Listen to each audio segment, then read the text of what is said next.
Desde hace unos años el interés mío por la historia se ha motivado inicialmente por los hechos económicos, los sucesos que han construido sujetos a partir de una actividad económica finalizando el siglo XIX, 1870, empezando el siglo XX, y digamos como en una exploración y en una aventura que en este momento nos ha convocado, pues quisiera hacer una reflexión alrededor de la importancia y el significado de lo que fue el 7 de agosto de 1819, y la he denominado una mirada crítica, pero aquí advierto, no es una mirada crítica en el sentido, sobre todo digamos como para mirar el sentido del término crítica. No es crítica por decir estoy en contra del 7 de agosto de 1819, voy a diluir aquí la importancia de ello, sino crítica para partir de un hecho reflexivo, ¿sí? No estoy diciendo crítica para contrariar, sí, color del caballo de Simón Bolívar, o cuántos grados, o la temperatura que había en el páramo de Pisba, ¿sí? O la relación afectiva o los afectos que tenían allí Simón Bolívar con Santander, sino cuál es la importancia, el significado y qué representa el 7 de agosto, sobre todo, y ahora lo conversábamos, estará tiempo con la doctora Marta, para eso que se llama el bicentenario, ¿de acuerdo? Entonces allí hay como inicialmente un reto que me convoca en el espacio de hoy y que nos convoca también como ciudadanos a reflexionar a partir de allí. Bien, hay tres momentos que quisiera como ubicar. Primero es como ese preámbulo que hacía ahora, es cuál es la utilidad, la importancia, el significado. Hoy, y recuerdo mucho algo que escribió De Niro en estos días en Facebook, ¿sí? Haciendo como una especie de llamado de atención, que es importante allí tenerlo presente, es eso, cuál es la importancia de hoy el 7 de agosto para nosotros de 1819. En un segundo momento, sí es importante mirar el suceso histórico, antecedentes y sujetos. Insisto, la profundidad del hecho no es llegar a detalles, a particularidades, sino en su suceso, qué significado tuvo ello. Y obviamente como ciudadanos, como colombianos, tenemos un reto, o unos retos, ¿sí? Unos retos para transmitir lo que hoy, ¿sí? Lo que desde 1810 y 1819 entendemos por la construcción de república, o entendemos también por qué significado tiene las batallas que se dieron en ese marco de tiempo para construir un país, ¿de acuerdo? En esa medida, y ya abordando el primer elemento de cuál es la utilidad, nos podríamos hacer esta primera pregunta, formular este primer interrogante: ¿por qué y para qué conmemorar el 7 de agosto? Normalmente siempre se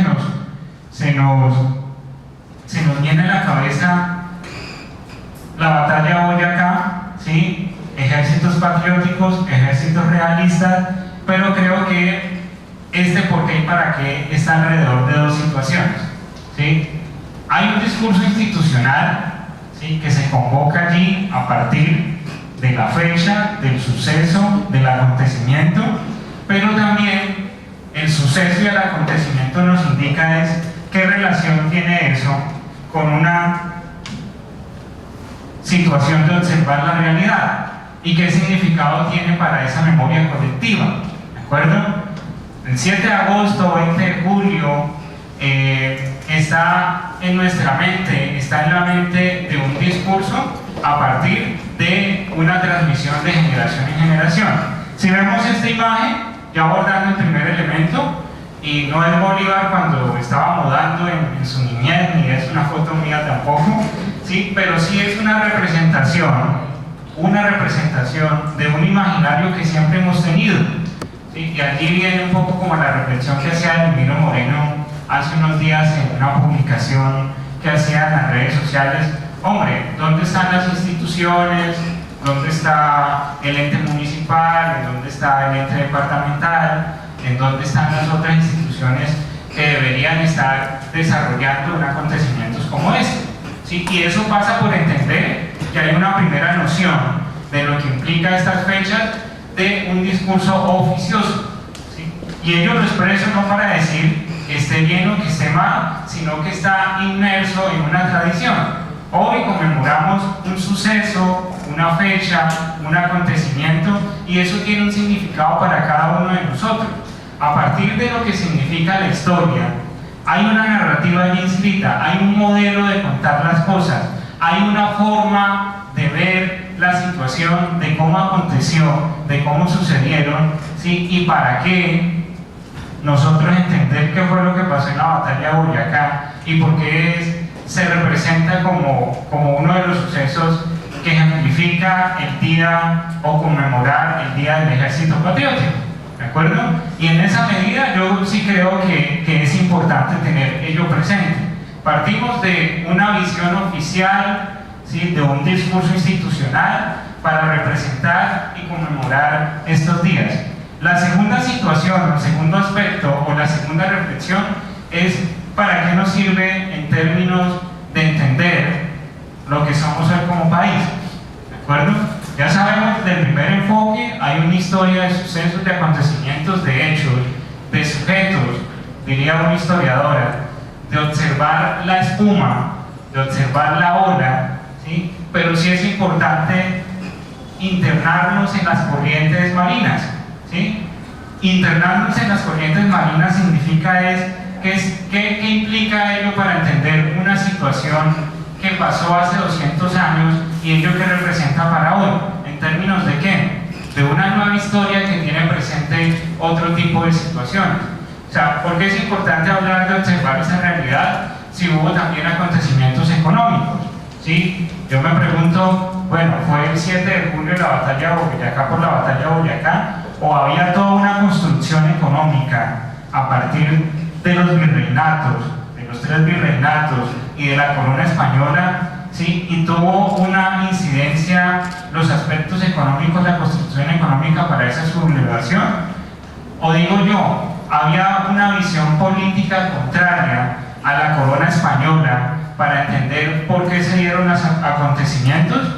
Y ello hace parte también de cómo transmitimos ello, ¿sí? Porque transmitimos lo que generación en generación nos han contado.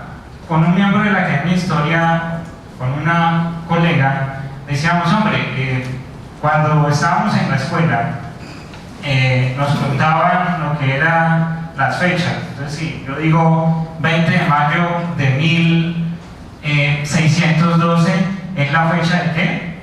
De los cumpleaños de Neiva, de la fundación de Neiva.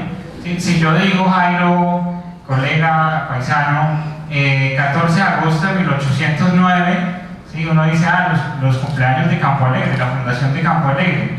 ¿Sí? Si uno dice 20 de julio de 1810, uno se remite al grito de independencia. Entonces, recreamos imaginarios, pero sí es importante profundizar. Lo que nos dice la nueva historia es, hombre, esos sucesos y acontecimientos, expliquémoslos a partir de cómo se organiza socialmente en las estructuras de poder. ¿Qué implicaciones tiene la economía? ¿Qué implicaciones tiene la política? ¿Qué implicaciones tienen las ciencias sociales? ¿Qué implicaciones tienen, ¿sí? Todo ese tipo de situaciones, acontecimientos, de estructuras de poder para entender una realidad? ¿De acuerdo? Entonces, hay dos enfoques aquí, o hay dos reflexiones, hay dos elementos que nos permiten entender, ¿sí? Que hay una visión de historia que se ha transmitido y hay otra reflexión que nos permite profundizarnos un poco más en otro tipo de aspectos.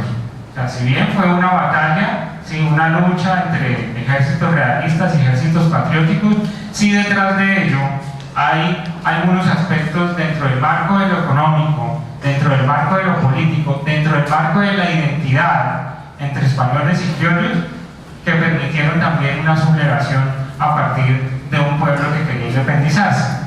Entonces, a partir de esas dos situaciones, sí es importante revisar allí, sí, la memoria colectiva, digamos, hay unas imágenes que nos recrean ese imaginario, pero cuando uno observa otro tipo de imágenes, bueno, a partir de esa imagen histórica, o cuando visualizamos lo que fue 20 de julio, 7 de agosto, a veces desconocemos que hubo otros sujetos que participaron allí, ¿sí? La imagen lo que nos está diciendo es, bueno, se observa quiénes, a unos afros, ¿sí? En el sentido, digamos, preciso, tal vez a unos indígenas, y ello qué papel jugó en ese proceso de independencia.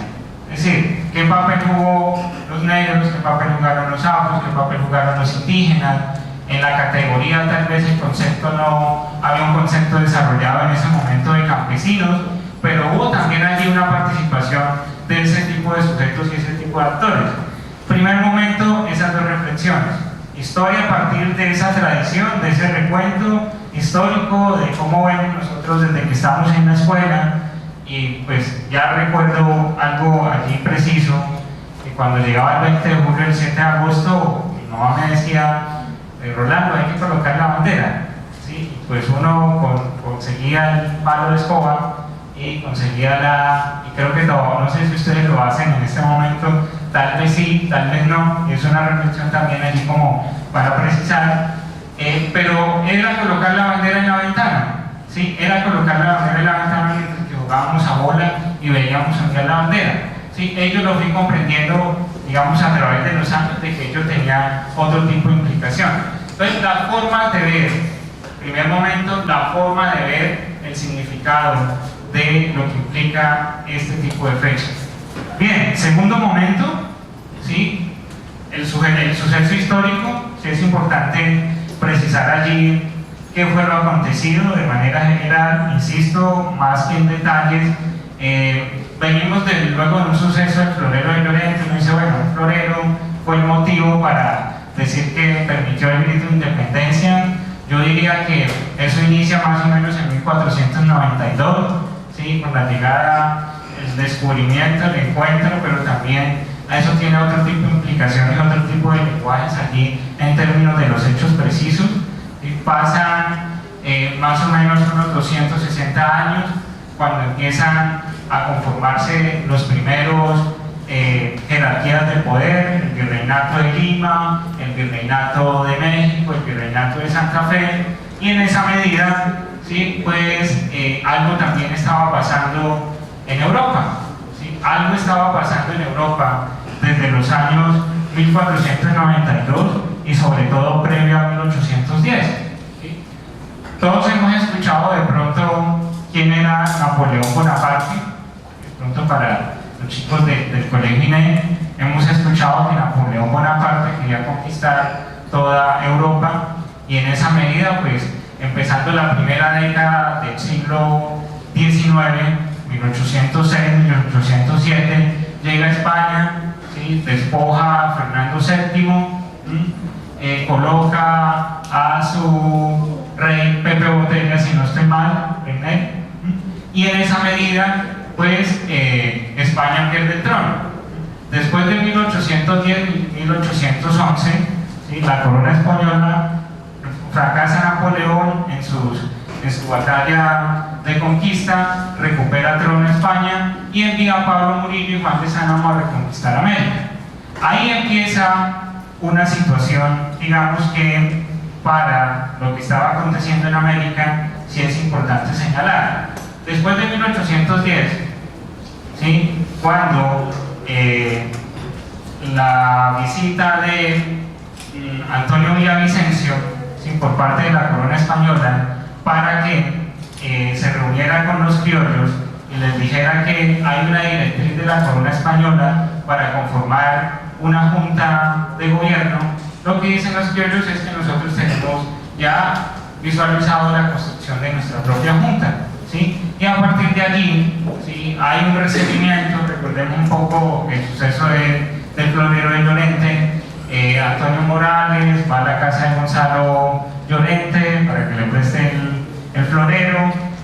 Lo que dice la historia es que por ser criollos no se lo prestan y hubo allí, digamos, una dificultad, que es la historia que nosotros todos sabemos, ¿sí? Pero la reflexión que se entiende es que si hay un proceso ilustrado que vino a partir de Francia, ¿sí?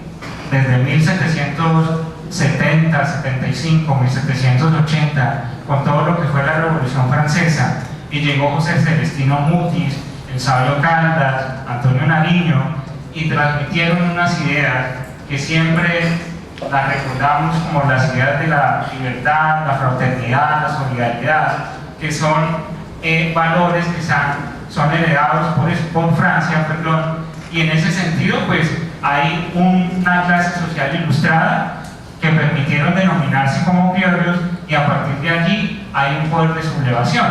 Es decir, Antonio Villavicencio no llega a América, no llega a Santa Fe a decir que por orden de la corona española se tiene que conformar la Junta de Gobierno, sino que los pueblos dicen y manifiestan: nosotros vamos a conformar nuestra propia Junta de Gobierno. Y eso generó tensiones, generó la sublevación, y ya todo el desarrollo de lo que fue de 1810 a 1819 los conflictos para crear la Primera República. En esa medida, los criollos no se ponían de acuerdo, como decía anteriormente, de cómo organizar la Primera República. Mientras tanto, la corona española recupera su trono. Fernando VII envía a Juan Sánamo y a Murillo, ¿sí?, para reconstruir nuevamente el ejército real, y digamos desde 1810 a 1819 empiezan las batallas y las gestas más precisas de lo que implicó 1819. En ese sentido, podemos ubicar dónde estaba Bolívar, ¿sí? ¿Dónde estaba Bolívar 1810 a 1819? Bolívar estaba en una comisión diplomática con la Legión Británica, ¿sí?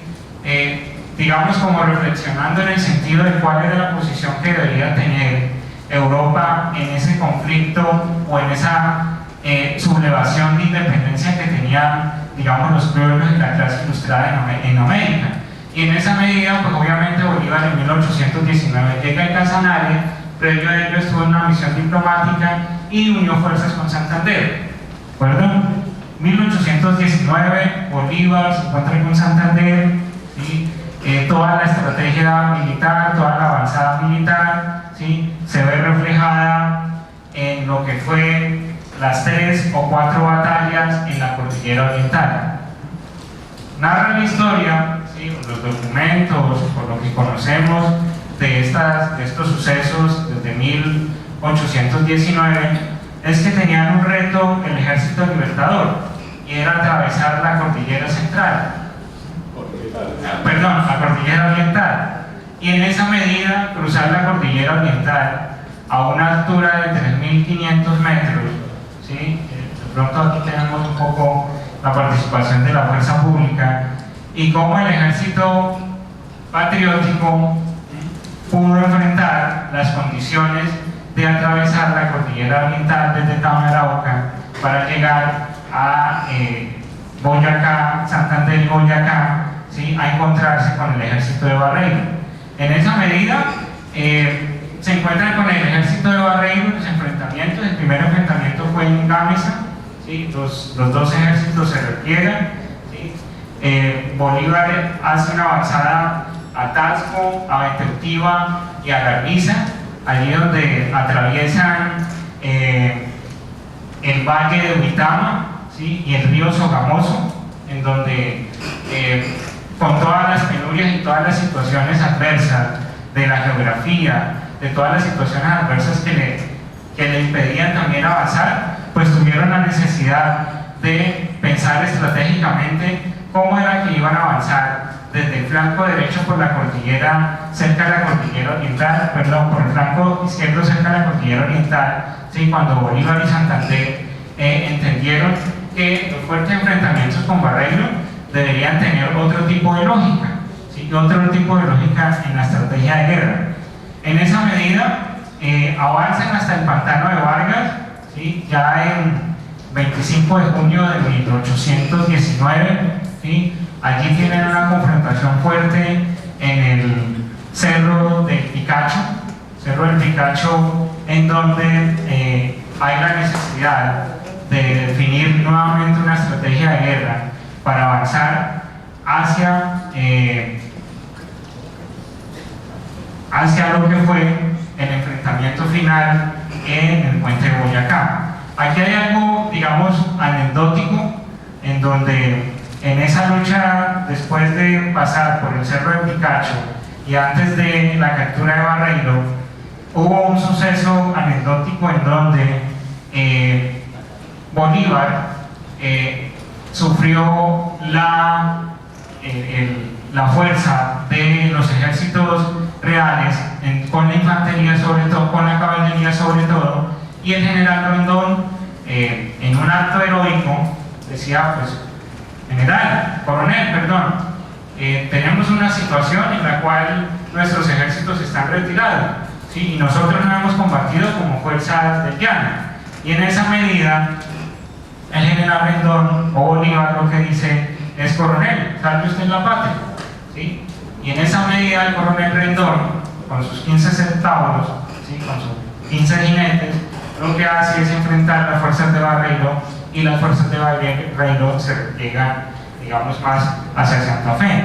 Allí hay un acontecimiento también, ¿sí?, importante, que nos permite identificar en esa medida cómo se desarrollaron este tipo de batallas, atravesando toda la cordillera oriental, asumiendo todas las adversidades y enfrentando todas las situaciones de inclemencia del clima, de la geografía, de las zonas boscosas, ¿sí?, de la superioridad que tenían los ejércitos reales, para terminar en el arresto de Barreiro, en ese sentido.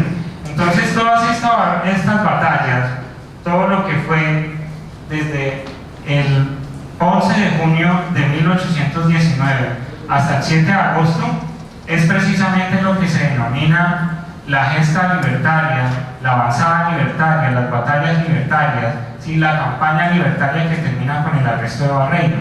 Allí, ese suceso nos permite decir que se enmarca dentro de lo que fue el día del ejército patriótico, ¿sí?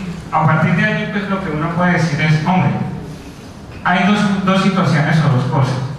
Si bien hay un acto simbólico y un acto heroico, que fue todo lo desarrollado por los ejércitos patrióticos en cabeza de Bolívar y Santander, si hay la necesidad de entender que eso tiene un antecedente y previamente hay una visión de lo que implica la construcción de una república. Es decir, siempre cuando se determina la necesidad de crear las juntas las juntas supremas en lo que fue la Nueva Granada, ¿sí?, es necesario entender que más que unas batallas hubo la necesidad de construir un Estado-nación, y en esa medida sí es importante, digamos, resaltar que este suceso de lo que fue el 7 de agosto en el marco del Bicentenario, una primera reflexión que nos permite entender es ello, o sea, cómo estas batallas y estas gestas nos permiten identificar que ya hay una visión de construcción de nación, de un proyecto de nación en ese sentido. Pero bien, ¿qué había sucedido o qué venía sucediendo previo al 7 de agosto? Que es donde precisamente sí es importante para estas fechas poder entender que el pueblo latinoamericano, las gestas latinoamericanas a partir de los procesos de independencia, no se dan precisamente o no venían de hecho, o sea, no aparecen como de la nada desde el 20 de junio de 1810 o desde el 7 de agosto de 1819. Miremos a ver, la rebelión de los comuneros en Paraguay, digamos, hay unos encomenderos que se sublevaron ante la corona en el sentido que habían unas restricciones en términos del comercio, habían unas directrices, habían unos tributos, ¿sí?, que se sublevaron a partir de allí, desde 1721 hasta 1758. También encontramos el levantamiento en Caracas contra la compañía de Guipuzcoa en 1748. También, digamos, era una sociedad mercantil que exigía tributos, que exigía otro tipo de restricciones. El lanzamiento de los indígenas guayú en la península de La Guajira en Colombia, hoy en Colombia en 1769, una geografía que les permitía todo tipo de tácticas de repliegue, una península que les permitía una confrontación directa, ¿sí? Que digamos, si en un periodo colonial, ¿sí? Digamos las fuerzas realistas cuando llegan a La Guajira encuentran que hay un alzamiento indígena de bastante importancia en ese sentido. Una revuelta de indígenas aymaras en el actual Bolivia en 1779, el levantamiento de Tupac Amaru en el Perú en 1780 y el muy recordada sublevación de los comuneros en la Colombia actual en 1781, ¿de acuerdo? Con José Antonio Galán y con Manuel Beltrán, ¿sí? Que también fue en el marco histórico de estar en contra de las directrices de la corona por los tributos, por los impuestos, por la hegemonía también de no permitir otro tipo de situaciones que le permitieran a una población considerar la construcción de una economía diferente. En ese sentido, sí es importante recalcar que más que los ejércitos patrióticos, que más que los ejércitos libertadores en esta construcción histórica de lo que fue la gesta de independencia, sí es importante entender que lo que decía anteriormente, la participación de los negros, de los afros, de los negros haitianos, de la revolución en el Alto Perú en Bolivia, denominada revolución de Cuchicasca, sí es importante entender que había una visión de lo que se entendía por lo que era criollos, ¿sí? José Celestino Mutis, aquí digamos, en uno de los escritos que se encuentran en un trabajo de Samuel Santaolalla Rojas, expresa algo así como,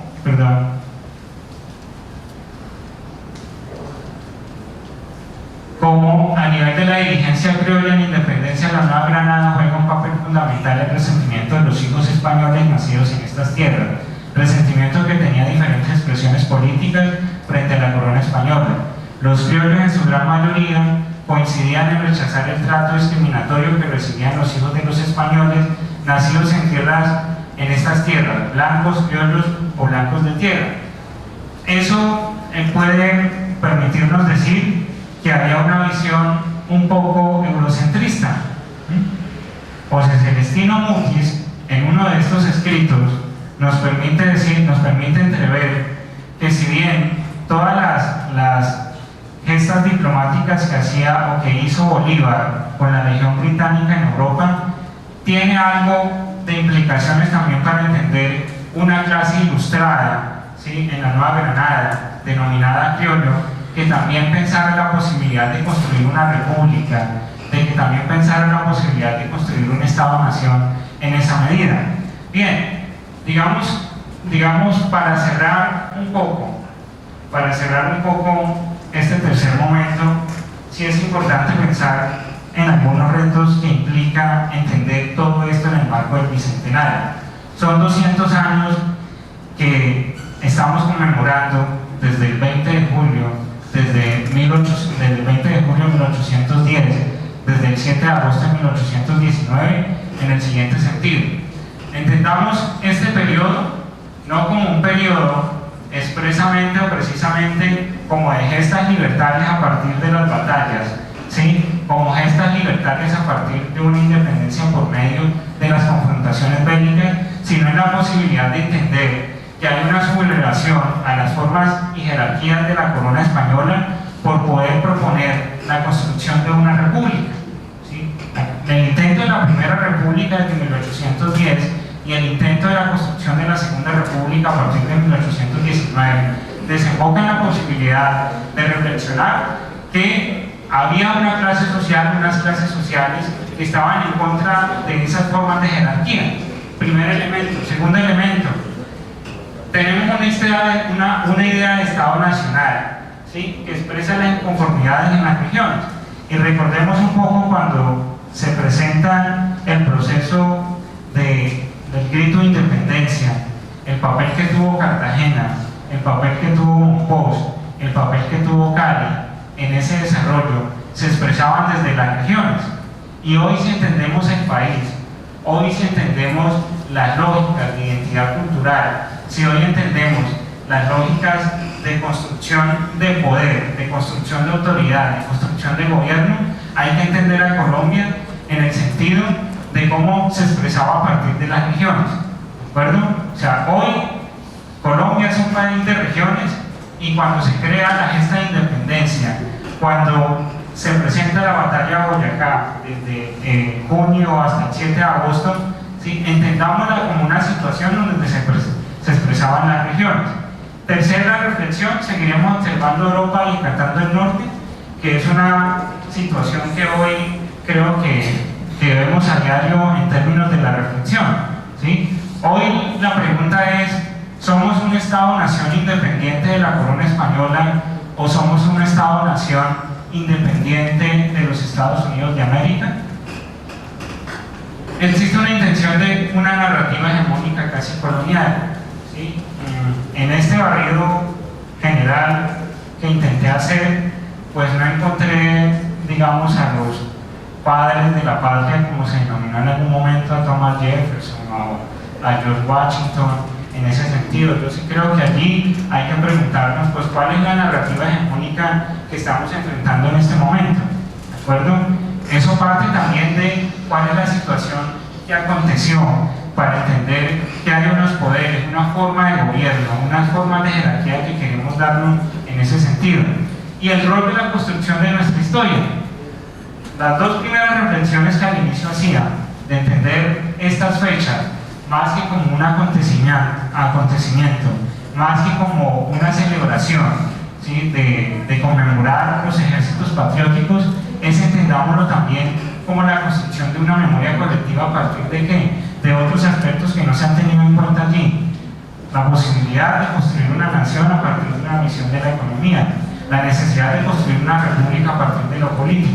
Y en esa medida sí es muy importante entender más que la fecha y los detalles de cómo siguieron las batallas, más que la fecha y los detalles de cómo siguieron las gestas libertarias, es entendamos un poco pongamos esto en este contexto de hoy, qué tipo de nación y de país hemos construido.